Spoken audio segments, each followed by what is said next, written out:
Republican voters reacting to former President Trump's historic disqualification from Colorado's primary ballot. Watch this. That's not fair.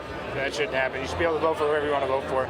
Based on his past experience, if you're looking at 91 indictments or felony charges, let's say one of them sticks, not qualified. No, I don't think it's fair. No, that's okay. I think he should be able to run. Absolutely. Those are Iowa voters. Colorado hands Trump a political gift by barring him from the ballot, says NBC, and they are not alone. Let's bring in Karl Rove, former Deputy Chief of Staff to President George W. Bush and a Fox News contributor. Karl, great to have you with us this afternoon. What's the impact of this politically on the race, do you think?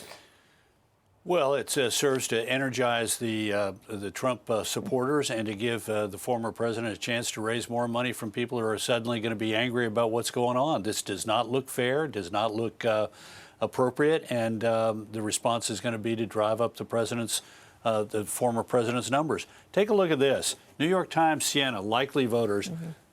This is about the existing efforts to indict him on various sundry topics. Politically motivated, 45% said politically motivated, 50% said he believed he committed serious crimes. But look at the partisan division. 84% of Republicans think it's politically motivated. 93% of Democrats think that it was justified.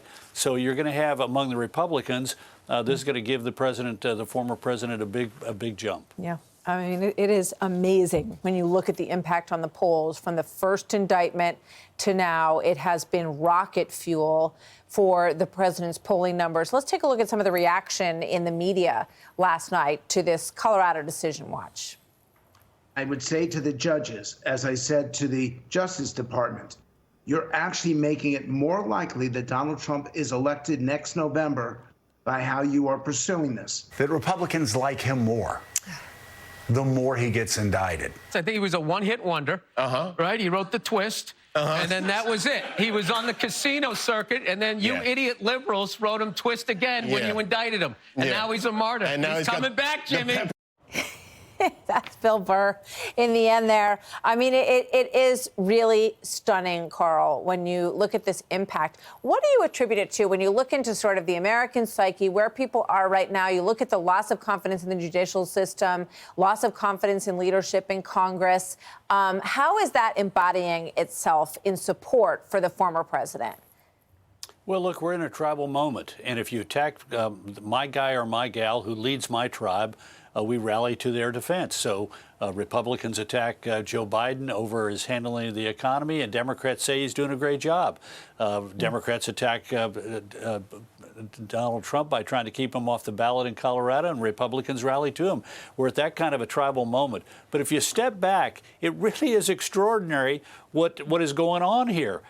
First of all, remember, we've had a number of states, I think the number is like 16 states, where either this idea has been rejected by the courts, or where the plaintiffs felt that their position was so weak they voluntarily withdrew their lawsuits. But think about this. In 1874, the Democrats took control of the House of Representatives for the first time in 16 years, and they did so by electing 51 former Confederate officers or government officials, including the vice presidency of the Confederacy. If they had not had this 51 members of the Confederate Army or the Confederate government elected, who had engaged actually in insurrection and rebellion against the government, they would have had a Republican majority of 150 to 129. But instead, the Democrats had 180 to 103, and some of those people served for years and years and years in the United States Congress, even though they were former Confederate officers.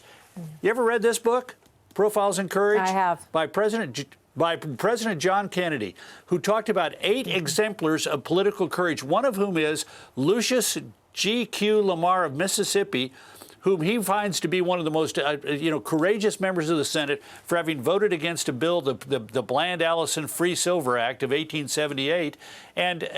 And guess what? Here's a guy who was picked out by John Kennedy as an exemplar of political courage, who led the effort to Mississippi to secede from the Union, served in the Confederate Army, and served as a member of the Confederate government. And he was, by 1878, was a U.S. Senator, went on to be Secretary of the Interior and an associate justice of the Supreme Court, and yet John Kennedy said this man is an exemplar. And given today's Tony, we would have said, you know what, the guy should not be allowed to be in public office or appear on a ballot.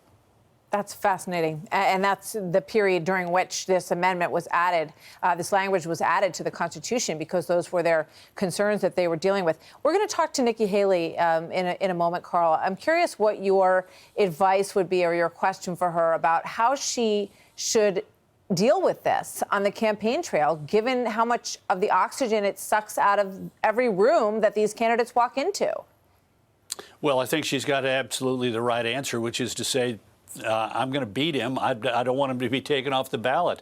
This is unfair, and he should be left on the ballot, and I intend to beat him fair and square. That's about all you can do. But you're right. The Democrats have given a huge advantage to the former president, because that's all we're going to be talking about for several more days. And then it's going to go to the Supreme Court, and then that's going to suck up more oxygen.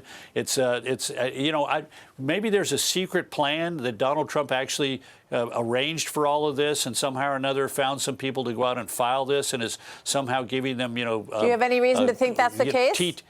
No, times at Mar-a-Lago. I don't know. It's just, but this is that they're giving him a big benefit. You don't have to like the former president to say that this is unfair. And if you like the former president, you sure think this is unfair. Karl, thank you very much. Always great to have you here. Karl Rove. Hey, Sean Hannity here. Hey, click here to subscribe to Fox News YouTube page and catch our hottest interviews and most compelling analysis. You will not get it anywhere else.